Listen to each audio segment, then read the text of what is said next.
Hey y'all, I just want to test my mic. Y'all can hear me fine? Yes, I Yes. can. Yes. We sure can. We All can. right, thank you. My testing 1, 2, 3. Let me know if you guys can hear it. Yes. I hear you. Can you hear Yes. me okay? Awesome, Yes. thank you.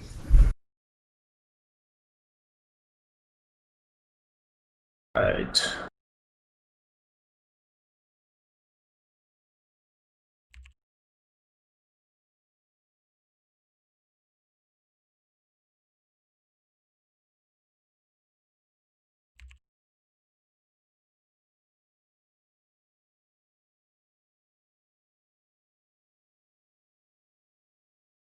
All right, guys. You guys can still hear me okay? Yeah. Yep. We We sure can. can. All right, awesome. Let's get the party started. It's 8:30.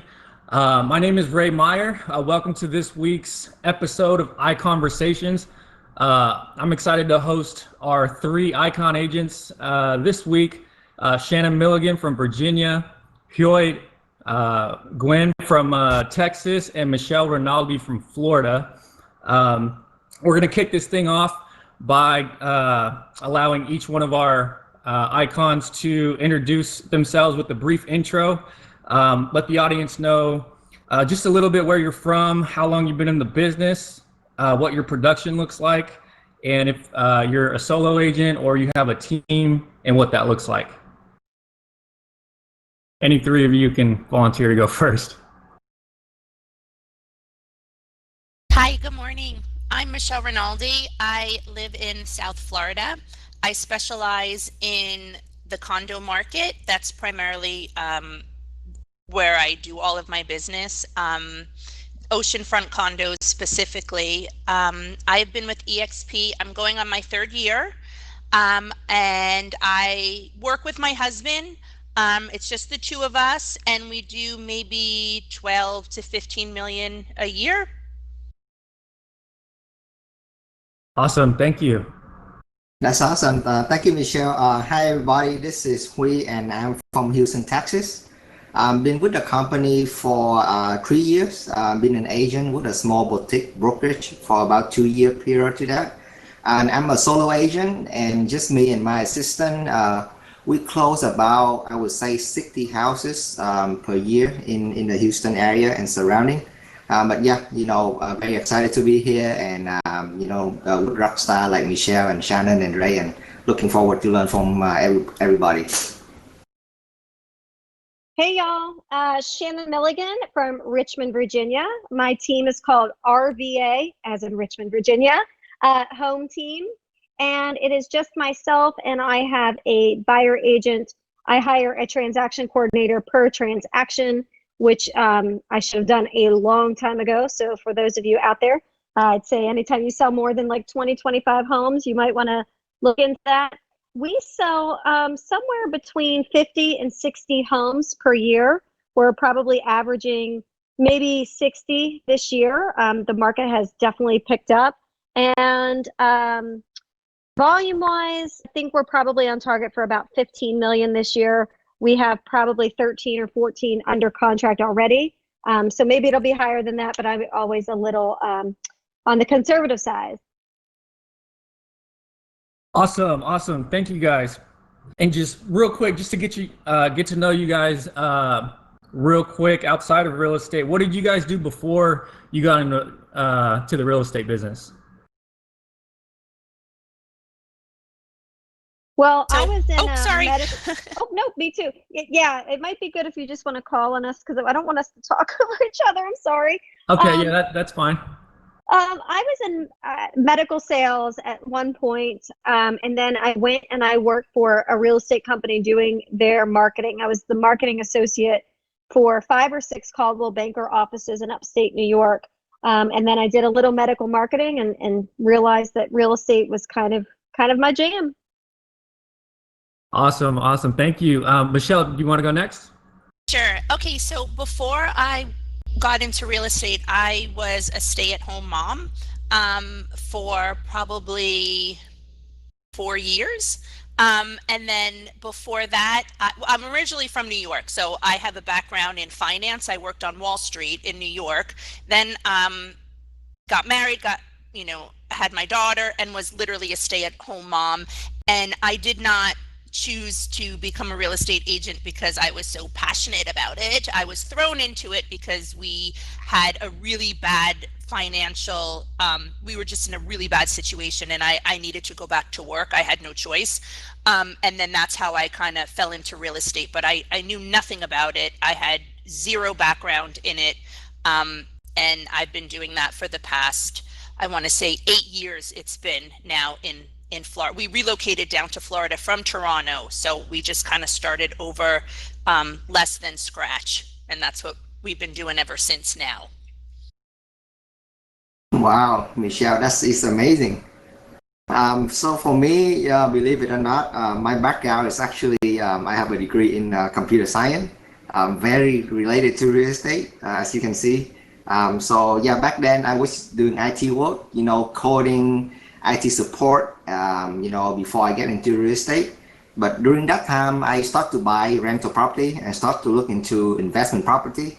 And that's where things kind of picked up. So I kind of started, with myself, so I am my best client, serve myself, see that it worked really well. And I decided to get my license and eventually go part-time and then eventually go full-time instead of just myself. And now, I have the ability to serve friend, family, client and investor all around Houston. So it's been a journey.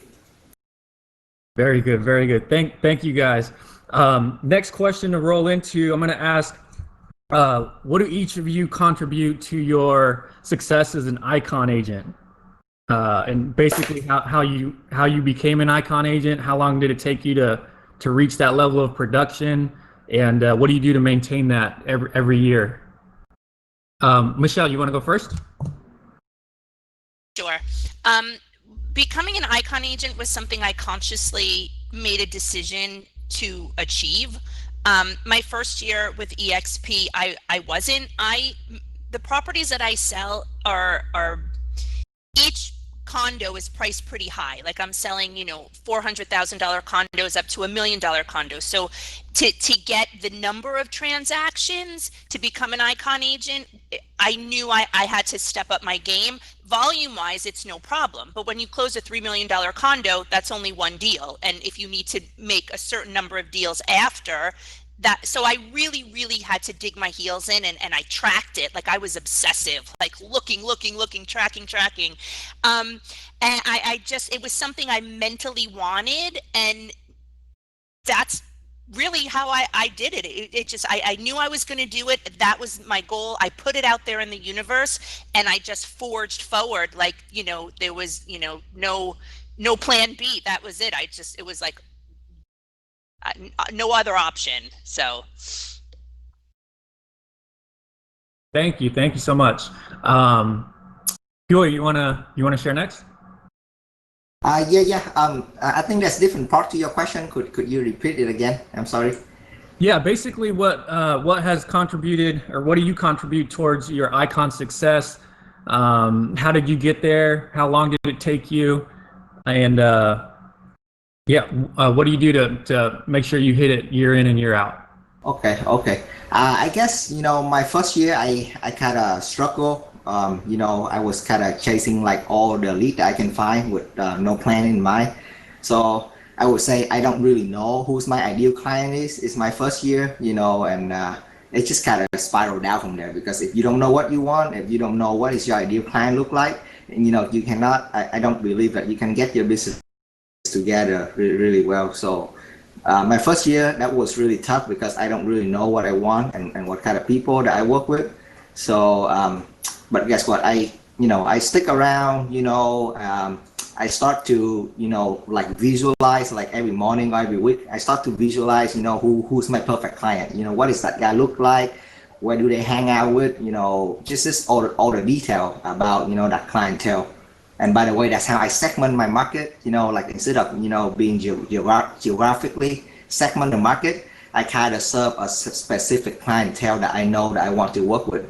So that alone kind of picked up my business, and it's kind of propelled me from there, if you will. Um, let's see what else. But yeah, sometimes you can go off track and pick up a client here and there, but if you just focus on, like a specific thing that for me, it was, a specific clientele that I serve.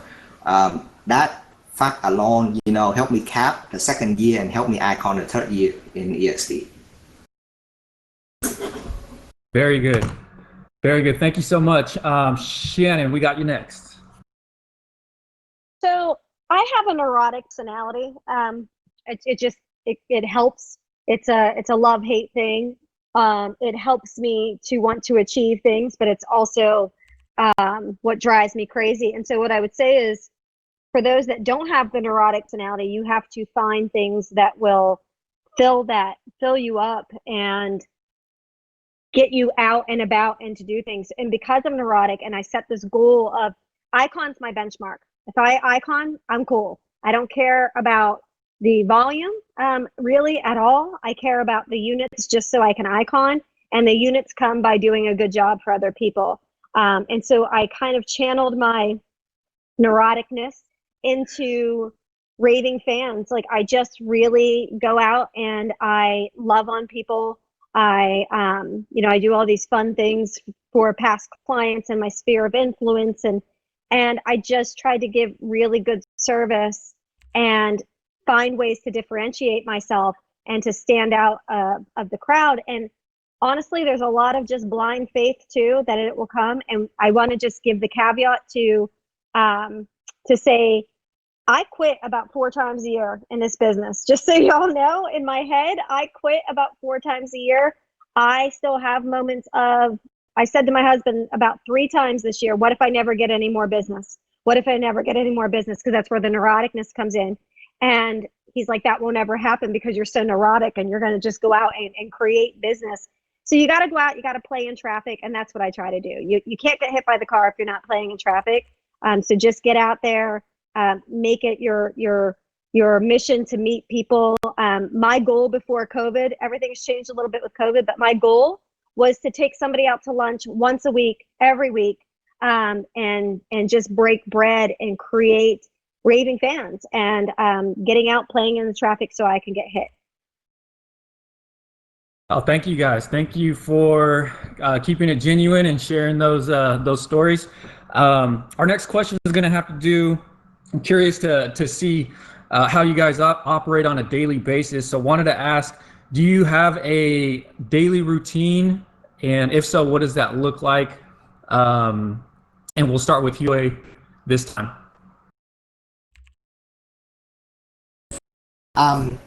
So yeah, I perhaps that one thing that I do a little bit different this year compared to last year.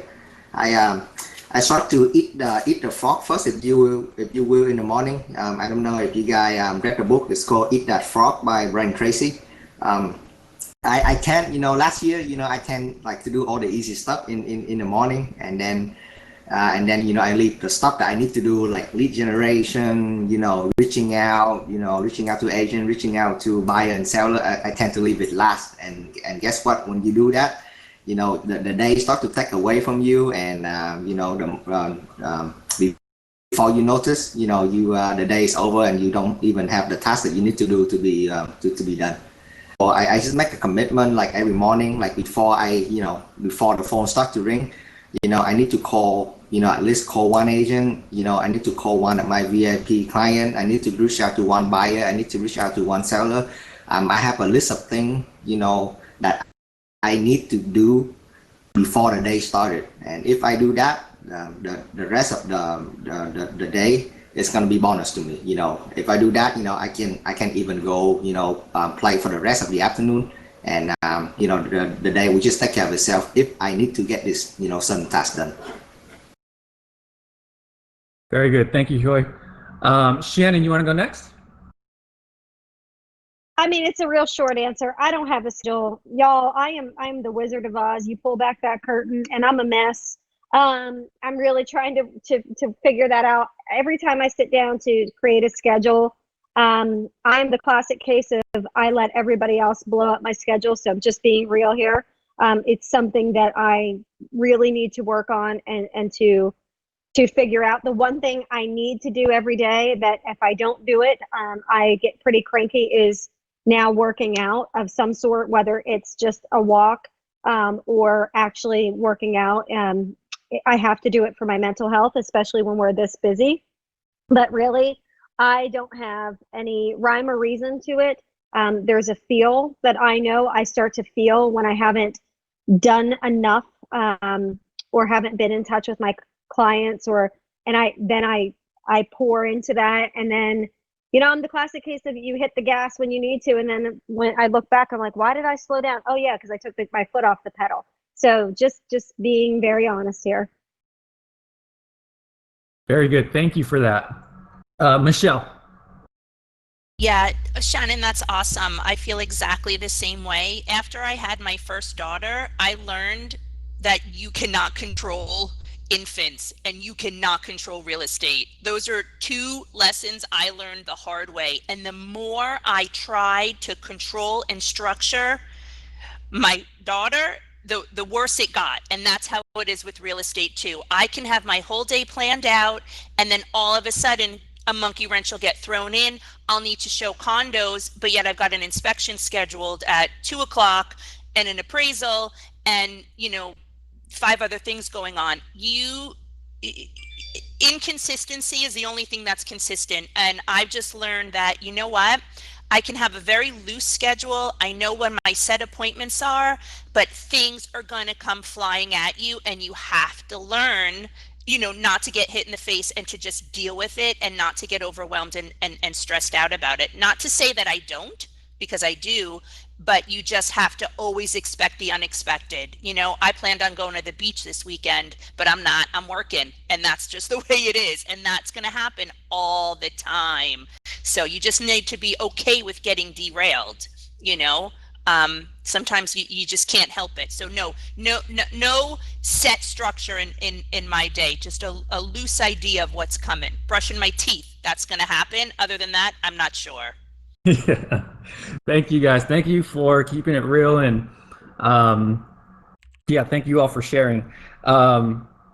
So switching gears here, we're going to get into sources of business. So I wanted to ask you guys, I know you guys already mentioned, or Michelle mentioned condos, Huey does the investment properties, but as your business as a whole, maybe talking from 2019 in the first 6 months of 2020, where does your business source, what are your primary sources of business? And so for an example, about 50-60% for me comes from sphere of influence and past clients and referrals, and the other 40% comes from a mixture of internet leads and outbound prospecting, things of that nature. And so I wanted to ask each of you, let's start with Shannon this time, and if you can share, that'd be great. Sure. All of my business comes from residential real estate. I am Chick-fil-A. I make chicken really, really well. And that is, I focus on residential, single family. I'll do a condo if it comes up, or in a townhouse, but mostly mine are single family. I would say I'm probably 90% referral only. The only reason I say that is because I probably get maybe 5% from sign calls or from internet leads, but I really strive to just work referral only. And those referrals, I focus on 3 categories. I focus on past clients as one category. The second category is my neighborhood / sphere. That can be 2 categories for other people, individually, but my friends just happen to be in my neighborhood.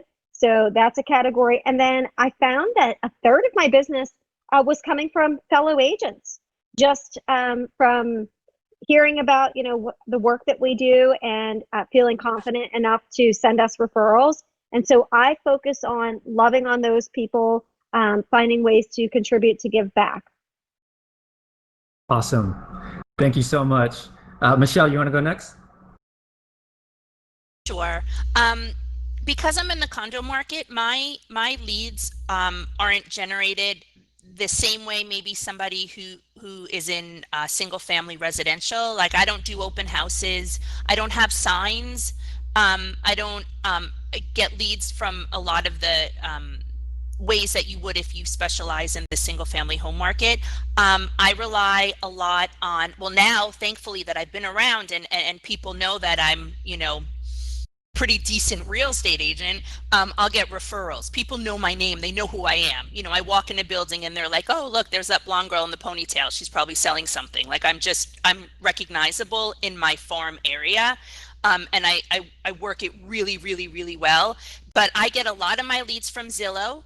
And the reason I am a Zillow advocate is because most of my buyers and my sellers do not live in Florida. They live in New York, New Jersey. They live out of the country in Canada, and they can find me on Zillow because that's where they are looking to buy when they want to buy property. So I can attract them that way, and I come up a lot on the internet. Aside from that, I send out mailers, and I mail not just locally, but I have had companies pull the lists to get the addresses of where their primary residence is. So I can get people in their primary residence. And I deal with a lot of Canadians. My husband's Canadian. So what I'll do is I'll get a mailer made, and I'll have them all labeled, and I'll mail the box to my mother-in-law. And then I make her mail them for me locally so I can get my Canadian market covered as well. So a couple other little ways that I use to get leads that aren't maybe not like on the normal beaten path. So. Great. Thank you, Michelle. Huey, you're up. Yeah. It was awesome listening to Shannon and Michelle. So I'm just taking some note here. But for me, yeah, I'm gonna be pretty familiar, similar to Shannon and Michelle. Most of my business, I believe, is coming from, if not referral, it's gonna be a past client. I think this morning, Katie, in the agent, when she talked about in the agent helping agent, she mentioned briefly about, just being like an expert in something and kind of being like the local superstar in your area. So if you do that, like Michelle, I believe that, people get to know you, and, you just, you don't have to be like Justin Bieber or anybody famous, but people in that particular, circle know you for something. So that's what I always try to achieve. Let's say like, I recently read this book, it's called Giftology. I don't know if anybody read it yet, but Giftology, it just, they talk about a really cool way of gifting like client, but in a very genuine way. So this is something new that I experienced, just, a couple of weeks ago, and I will let you know the result later. But I start, to send, like random gift, to people on a random occasion. It didn't need to be Christmas. It doesn't need to be, like July 4th, but just randomly, but quality gift, that people can use, like a Yeti cup, for example, with your name, Ray, with your name on it. It has nothing to do with EXP. It has nothing to do with me. It's just a very, nice Yeti cup with your name on it in a very random occasion. And I get really good feedback from that. So that's one way for me to keep in touch with my past client, my referral. But yeah, let's see. I guess that's it for now. Yeah, I'm gonna save some other tip for the next question. Okay, great. Before my next question, I saw that there was a question for Michelle. I think what Stephen Christensen asked, what percentage of the Zillow market do you recommend when investing?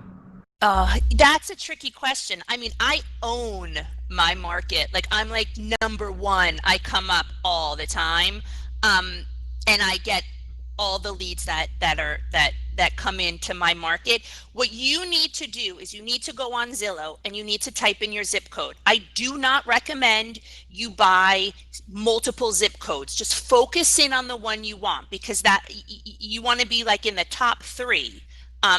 in that one zip code.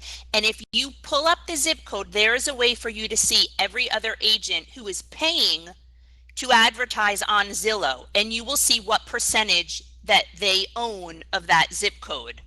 Then that will help you gauge, and you can type in an amount that you want to spend, and it will show you where you will go and where you will fall. Now, if you're spending, a couple $100 and you're falling at rank number 10, chances are you're going to think Zillow is crap and it's not working, and it's just because you're just not going to come up enough. Depending on what zip code you choose, some will be more expensive than others.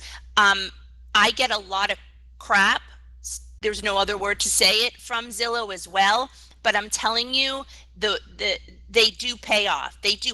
I just got a call a couple days ago. It was a Zillow lead. She called, and it was my listing that she wanted to see. Because on Zillow, what I do with my listings, which you cannot do with MLS, is I put in my personal information. Call Michelle Rinaldi, my cell phone number, for a private showing. So anyone on Zillow that pulls up one of my listings, I want them to know I'm the listing agent and to call me in the public remarks. You can't do that on MLS. She called me. She only wanted to work with listing agents until she hung up the phone with me, because I said, no, you're going to just work with me. And we're under contract as of yesterday for a $480,000 condo. Maybe I worked with her 3 hours of work from a Zillow lead. It's not always like that, but I'm just saying I make my money back, and you need to just track it and calculate and make sure you're making your money back. And then you can invest more into, and it's a tax write-off. So, I mean, at the end of the day, you pay Zillow or pay the IRS, but you got to spend your money somewhere, and make sure you're spending it on marketing, because that is huge. You need to market yourself and invest in yourself. Awesome advice. I 100% agree. That was great advice. So before that question, I wanted to ask, so we all do a good amount of business as Icon agents. So I wanted to tap into what do you guys do to keep in touch with your past clients, and what do you do after closings, if anything in particular? Huey, why don't we start with you? I think I kind of accidentally answered this question in the previous question, right? So I'm reading this book right now. It's called Giftology. So yeah, other than like the normal, like touch, phone call, asking how you're doing, how's the house, just try to find like creative way to keep in touch with people after closing. If you there's a saying from Grant Cardone that say if you lack if you lack creativity, it means you lack commitment. That's all. So instead of just like calling people and say like, hey, how are you doing, when you're gonna buy the next house from me, I always listen to them, and I always try to find an angle on well, not an angle, I would say, I try to find something of common interest, something for me to genuinely follow up with my client, just to have a conversation after closing. And of course, giftology, the gift, the genuine gift that you give to people that has nothing to do with your brand, has nothing to do with you, that always helps. But yeah, I would say boost up your listening skill. You're gonna spend like 2 weeks, 3 weeks to work with a particular buyer or seller. You will know something that they like, or there's gonna be something that you guys can follow up later on. And I just make it genuinely. I don't try to become anybody's friend after closing, but more than likely that's what happened. That's what I can tell you guys. Very good. And can I ask you, the non-branded gift that you're talking about, how soon after the closing do you send that or deliver that? Do the gifting? Yes. Random, completely random. So the art of gifting is that the gift have to be got nothing to do with you, but anything to do, everything to do, with the buyer, the seller.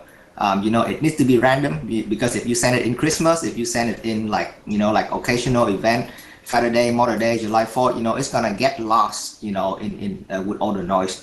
So just pick like a random day that got nothing to do with anything, call him up, go to his house, deliver the gift, or just ship it to his house. Just make it completely random, and trust me, it stick with them, for a long time. Especially like something that they use, like daily, like a Yeti cup, something of quality that have, something that you wouldn't buy for yourself, right? You wouldn't buy yourself a nice Yeti and stick your name in it. You wouldn't buy that. What about, a Yeti cup with their wife name on it, So something creative like that got nothing to do with your branding, but got everything to do with your client. Trust me, they use it. They know who give it to them, and they always hold it in their hand when they drink it. Very good, very good. Thanks, Joy. Shannon, good to go next? Yeah, I mean, I do a lot of what Hoy does. We we do a lot of client events. Everything that I'm talking about, by the way, is pre-COVID, because COVID is making us have to shift a little bit. But we do the reverse pie giveaway at Thanksgiving. So we see our clients then. They come and they pick it up, and we have a happy hour and all that good stuff. We've done movie events where typically in June or May, we rent out a movie theater, and our clients come, and it's on us. The treat's on us, the movie, the popcorn, the soda. So that's always good. We've done baseball games. I've done a self-defense class. I've done a budgeting basics class for people to learn how to budget. So we do a lot of events and that sort of thing. We do handwritten notes. I know it doesn't sound very novel, but trust me, people aren't getting them anymore. When's the last time you got a handwritten note? Like, really, because when I get them, I'm like, oh, that's really nice. And so I appreciate them. So we do that. I'm bad at calling. I might call once a year. I'm horrible at calling, but I will send some texts, and we see them at these events and that sort of thing. When COVID hit, we did Cheryl and Company cookies. They have every now and again a $9.99 delivered 6 cookie sampler. So I spent $800, and I sent 80 bundles of cookies out to people, and it's like Hoy said, you don't brand it or anything. And all I said was, hey, we just want to send you some fun during these trying times. We're here if you need us, Shannon and Lisa. And that was it. And that went over really well. So we try to look for opportunities to make someone smile. When I find out that a good client is going to Disney, I find out, if I can, where they're staying. And Disney Floral, forget the name of it, Disney Floral something, I have to look it up. But we send like Mickey ears if I know they have kids. And it's in their room when they get there, and it's a gift, and it's above and beyond, and most people aren't going that extra mile. On Facebook, when we see that a client just got a dog, I used Amazon, and I sent a Kong Frisbee just out of the blue, just saying, hey, congrats on the new addition, and thought they would like this. My dog loves it. It's about making the human connection, and that's really what we focus on. That's awesome. Love that. Love that it's in their room when they get there. Back to your client events before COVID, right? So do you have a budget for that, for each event? And do you get any vendors to help sponsor, to showcase their business as well? Yeah, I mean, the movie event is about $800, and I have a lender that goes in with me, and she pays half, and she comes to the event, and she gets a few minutes to speak. So then it really only costs me $400. We sometimes give away gifts, and I've had a title company provide, $100 worth of gifts, and we give them a shout out, and they can send a representative to talk at the event if they want. So yeah, I mean, I budget I make sure everything's economical for what I'm doing. I probably spend $22,000 a year on past clients and that sort of thing. But mind you, I know that sounds like a lot. I don't buy leads, like none. I buy 0 leads, and I was spending $50,000 a year on that kind of stuff before. So I really cut it more than in half, and putting the money back into my people. That's awesome. Great stuff. Thank you, Shannon. Michelle, ready to go? I don't give gifts. I'm like Scrooge. I don't give gifts. I'm the gift. I got you an oceanfront condo. I'm a gift. I just don't do it. I don't give gifts. I don't know. I just never. I'm sure it's great, and I love getting gifts, and it's just not something that, I don't know. It's just this weird hang up that I have, that I don't think I should be giving gifts. I I don't know. It's just a weird thing I've got. I don't know. I do have a lot of like super cool swag, and I love my swag. I mean, I've got pens and like sunblock and lip balm, like all branded. um, Tote bags. I just bought the coolest, like those, those door openers that you don't have to touch the doors or click the buttons on the elevator. I just bought like 500 of those to give out, but they're branded. They're sterling, they're not sterling, but they're silver plated or whatever you want to call it. Like they're a nice solid weight. They've got my website on it and they've got my name on it. And I have that kind of stuff, but I don't say, oh, here's your keys to your condo and here's a gift basket. I don't do it. Maybe I should, but it's just not. I gave an ex-boyfriend a watch once and I asked him, do you think of me every time you look at it? And he said no. Maybe that kind of messed with my head. So I don't so I don't know. I don't know. But that's awesome. I mean, cool idea. I'll definitely keep it in mind. Yeah, thank you so much. Thanks for that perspective too. I think you're not the only one. I've heard that from others too. So love to hear what all of you guys are doing. All right, switching it up, moving on. So you guys, doing events, you're doing a lot of obviously a lot of business as an icon agent. What are you guys using for leverage? And when I say that, I want to ask, are you leveraged through people or are you using technology to leverage yourself? And what does that look like? And we can start with Shannon. No, I'm horrible. I'm still doing $10 an hour jobs, and my husband gets on me all the time about it because I just don't leverage enough. I am in real estate because I love the relationships and I love the marketing. Everything else I could leave. And so I don't give up any of the marketing stuff because I'm a control freak. I probably should, but I don't. And that's why you will see me running around with my chicken, like a chicken with my head cut off, because I don't leverage enough. I do have a buyer agent, but with the way the market is, at least in Richmond, Virginia right now, it's a heavy seller's market, meaning we don't have a lot of listings. So we're having to take on more buyers. And we're doing a lot of running around with that. I had not touched a buyer in probably 2 years until this year. And now I'm with more buyers than I've ever been with. So I do have a buyer agent.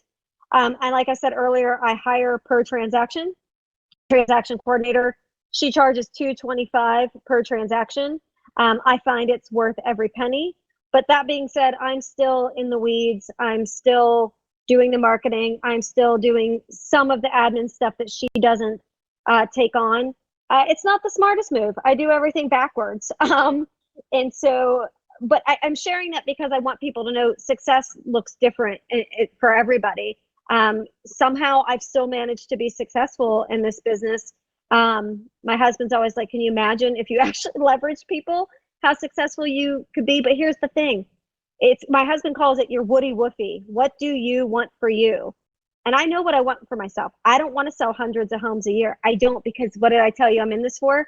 Marketing and the relationships. The relationships mean too much to me. And honestly, selling 50 to 60 homes a year, I don't know. I don't have relationships with the ones that my buyer agent, Lisa, is working with. And that bothers me sometimes.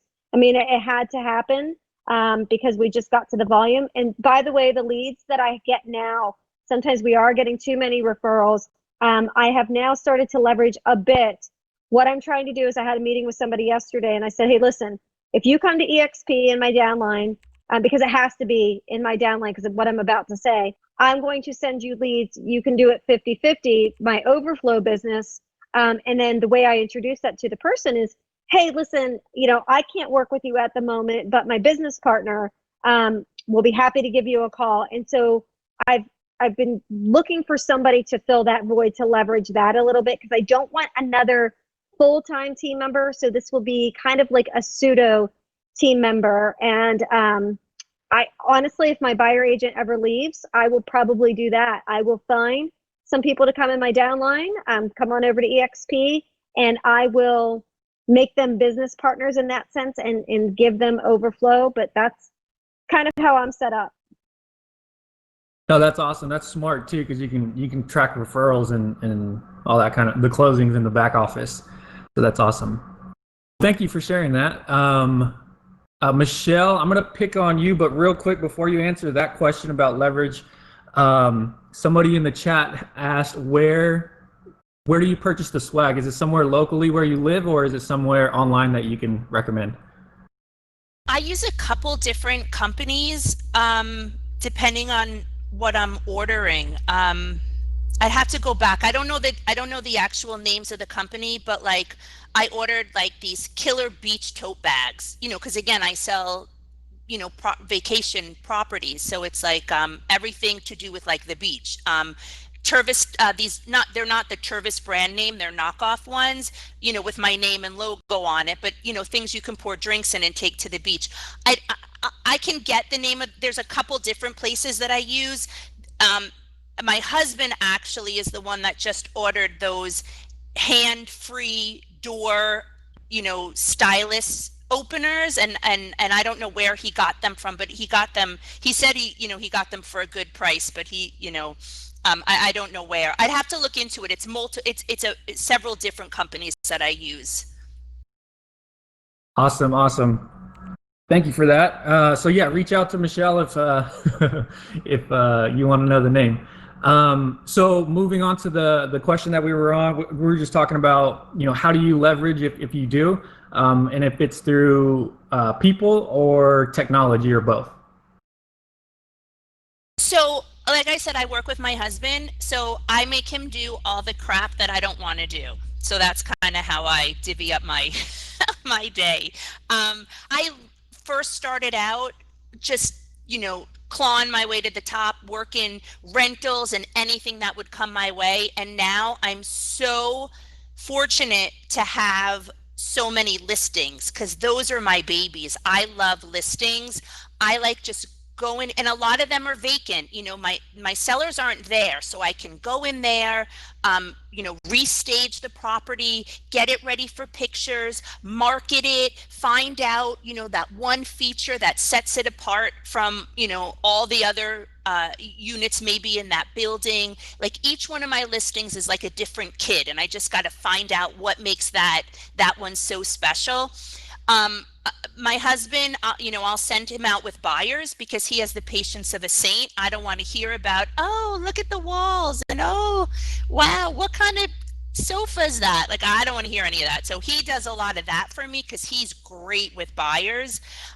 He'll go to my inspections, he'll go to my appraisals and do all that kind of stuff. I am so OCD. I get such pleasure out of checking off and crossing off things on my to-do list, and I created my own transaction checklist, and it's a piece of paper. I print it out. So basic, but I love putting those X's, oh, first deposit came in, and I love doing my sky slope. I'm sure if my transactions doubled, I would have to get some help, but right now I just kind of do it all. And like I said, I do have my husband, so I am able to push off a bunch of stuff on him that frees up some time. But yesterday, I was on the computer doing contracts and updating SkySlope, and it was like after 9 o'clock. So it can get a little crazy. And then today, it's a bit of a lighter day. Awesome, that's great. Thank you for that, Huey. Yeah, I'm pretty blown away by what Michelle just said, but yeah, for me, I guess I'm pretty guilty, just like Shannon, sometimes I do a lot of 10-hour job, I found myself, for example, cleaning my Airbnb instead of hiring it out, and I just don't know why, something I'm very guilty of, but I'm gonna make a note from today that I'm gonna do better. But just for leverage, well, I guess I'm fortunate that in a way that I'm so bad with paperwork. I don't know if any of y'all can relate. It took me forever to get a contract out. I filled it out. And then I save it as a PDF, and then I miss a checkbox. I come back, I fix a checkbox. I upload it into the PDF, and then I miss another checkbox. So it took me forever to get a contract out, and I absolutely hate myself. So if I were to like, if I am a transaction coordinator, I would fire myself. So that, because of that, it forced me to have a transaction coordinator.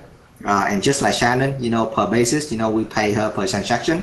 And that just freed me up so much time for me, to lead generate, to build up client relationship, doing work that is actually, high value producing and not just filling out paperwork. But yeah, other than that, I love my rev share group, and I think at EXP this is something super unique that other company doesn't have. We have a rev share group. We can rely on them. We can flow business over to them. This is like for me, like a rev share group. It's like between like a very gray area between a solo agent and a dedicated team. So my goal, I pour a lot of effort and energy into my rev share group. My goal is that, everybody in my rev share group, they need to be either at least, produce like me, if not better. And yeah, I help them in every way they can. I give them lead, I overflow lead to them, I train them, I mentor them, just do everything I possibly do.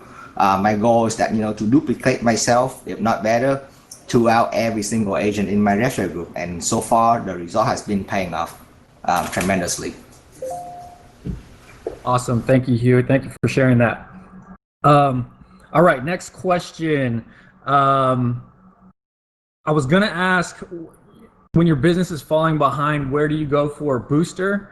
And in conjunction with that question, basically, did you have to change anything since the whole COVID-19? Did you change anything in your business to make sure that you stayed afloat when things were kind of uncertain?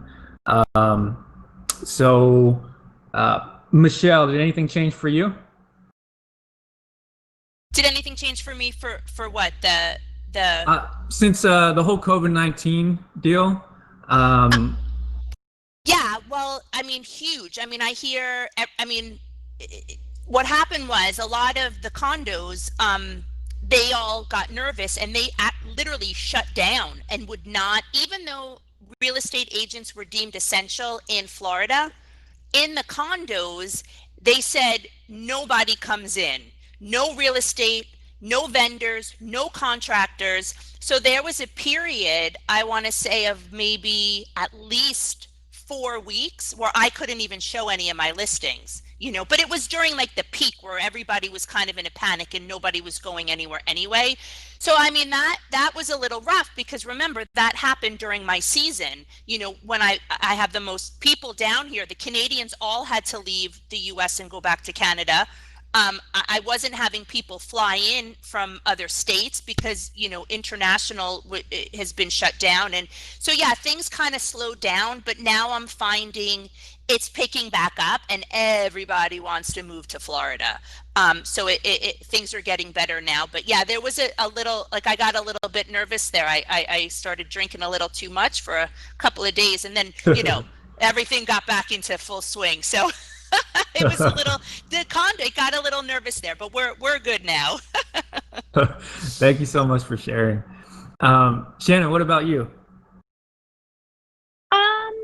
With COVID, we definitely had a dip for about 3 weeks to 4 weeks, right when it all came out, and it was all very new and very scary. And I'll tell you, I was nervous. I mean, because we still didn't know how people were going to react. Then again, we're Americans. We all get over things very quickly and start moving on, whether you agree with that, what's going on or not. It seems to me that things are back to normal in terms of showings. I think the rates being so low has created a lot of buyers out there. And like I said earlier, the limited inventory, it just created this perfect storm of just this whirlwind flurry. I mean, there are nights that I'm sometimes working till 11 o'clock at night. I was out showing houses at 8 a.m. this morning. I left at 7:30, and I won't get back until late. As soon as I'm done with this, I got to go back to a showing. So it's been interesting. COVID definitely affected it, but I feel like we're back to normal. I think the caveat to that is, I think we got to see what's going to happen. We're starting to see cases rise again.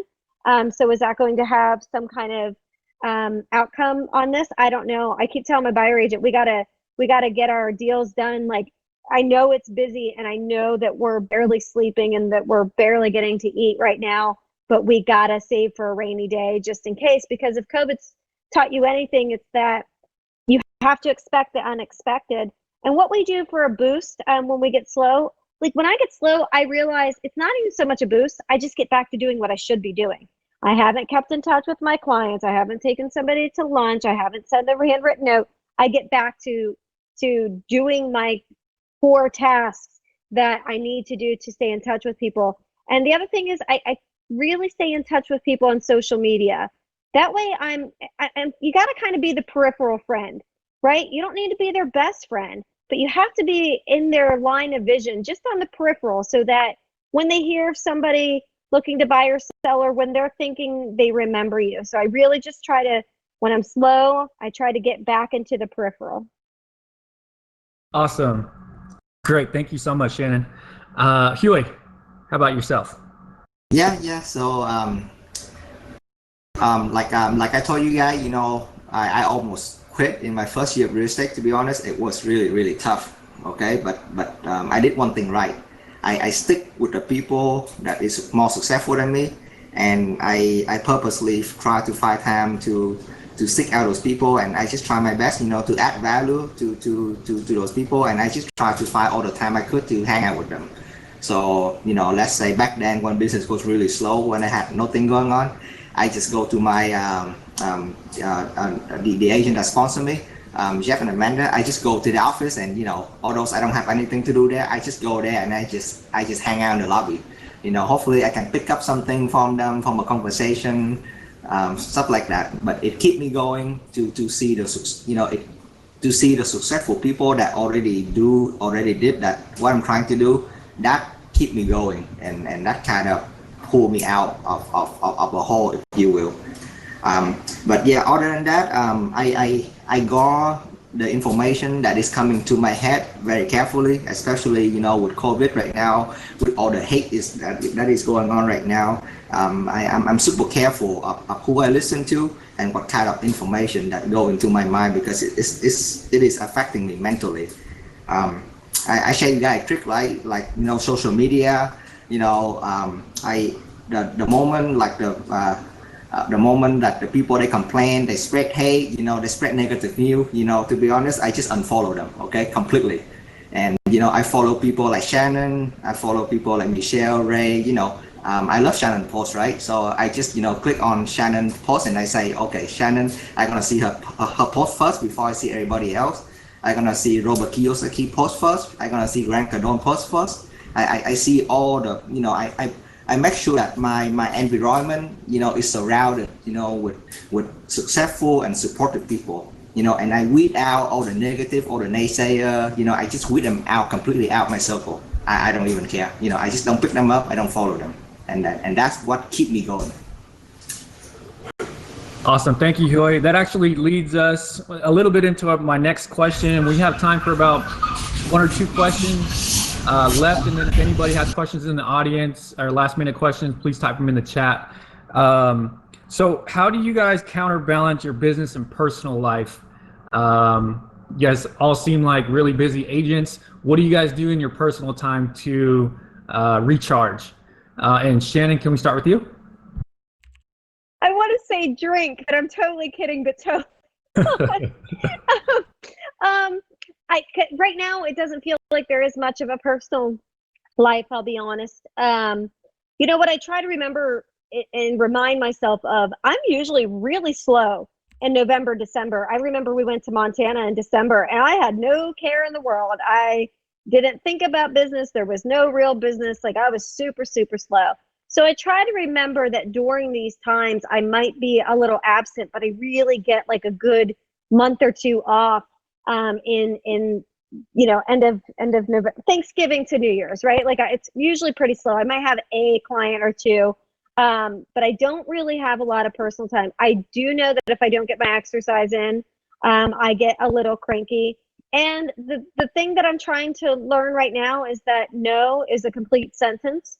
And I've really learned that with lenders reaching out, hey, can we go to coffee? No, I can't right now. If you want to take me out to lunch or something in November, December, that's great. But right now I can't. So that buys back some of my personal time.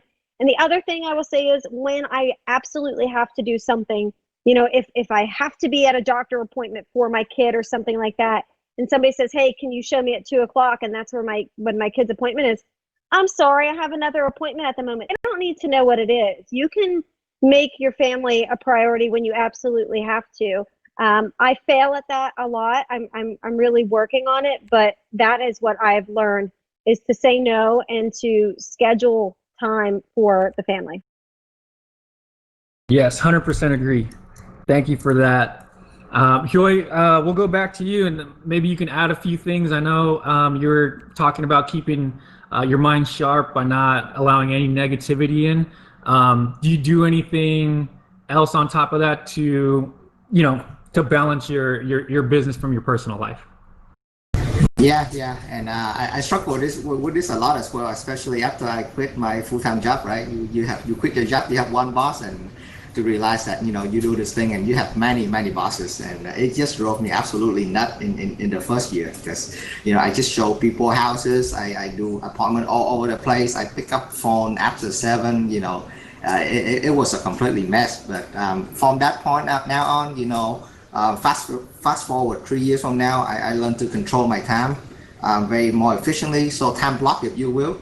And but yeah, in the morning, I get all my important activity done first before 10 a.m. Like I told you guys, in the morning, and then my schedule is going to be loose in the afternoon, so that I can handle all the wrench that throwing at me, like Michelle talked about. But yes, very purpose. I use my time very purposely in a day, and I try to create like a wall between working and at home, if you will. So let's say after 6 o'clock, when I pick up my tennis racket, I don't care. I just go like I just go AWOLF until 8 a.m. in the morning. So and yeah, it's just how I that's another good way. Like some of the Asians, we are very proud at hey, I take care of my client 24/7 per day, right? I pick up your phone call anytime. I take a good I take good care of you. What if I told you that if you cannot get your stuff done between from 8 a.m. to 5 p.m. and you cannot get anything done at all. So think about that way. And try to just get your stuff done, before the day is over. That way, you don't have to sacrifice time with friend and family and stuff like that. Let's see what else. Yeah, and say, well, one last thing I'm gonna add, like we grind, as a real estate agent, like we grind every single day, Monday to Friday, Saturday and Sunday. But one day, I just take a sit back. I ask myself, next week or next year, how do I work less and make the same amount of money, if not more? Ask yourself that question one day every week. That is going to allow you to scale and work on your business instead of get in it and never get out of it. Awesome. That's awesome advice, Joey. Thank you. Michelle. Yeah, Michelle. So I'm really fortunate that I fell into the condo market, because just by default, it takes a lot of time out of the equation. I rarely work on Saturdays and Sundays. Tomorrow is an exception. I never do open houses because the logistics is just too much. People getting through gates, getting into the condos, going up the we just don't do them. I don't ever really work nights. My day literally is 10 a.m. If I'm working past 3, I'm annoyed. Like I'm annoyed. Why am I still in my car out with people like that? It's no, day's over, because that's my market. Somebody asked to show my one of my listings at 9:15 in the morning, and I'm like, have you lost your bloody mind? No, 10:30.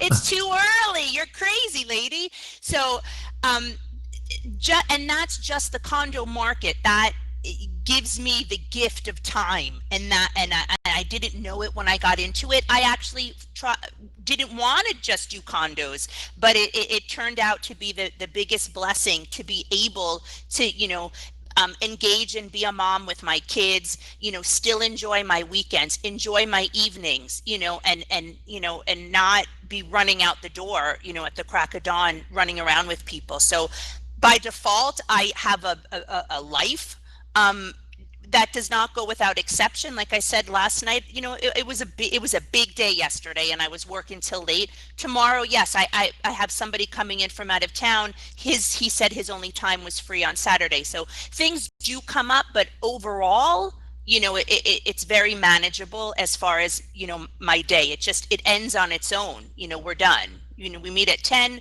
we're out for a couple hours. Even if I have 2 or 3 sets of buyers, we can get a lot accomplished because we're just going, condo to condo. It's very small space, so it's easier. So. Very good. Very good, guys. Well, it's 9:30. Do you guys have anything to add before we hop off here? This has been great.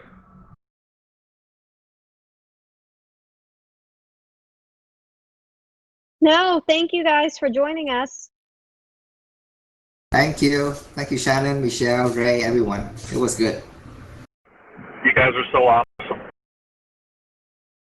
Thank you so much, guys. Well, that's a wrap for this episode. And tune in, I believe, next week. I think it's 4th of July weekend. I think there's no ICONversations, but double check the calendar. So we'll wrap up here. And thanks again for coming in and attending. All right, bye, guys.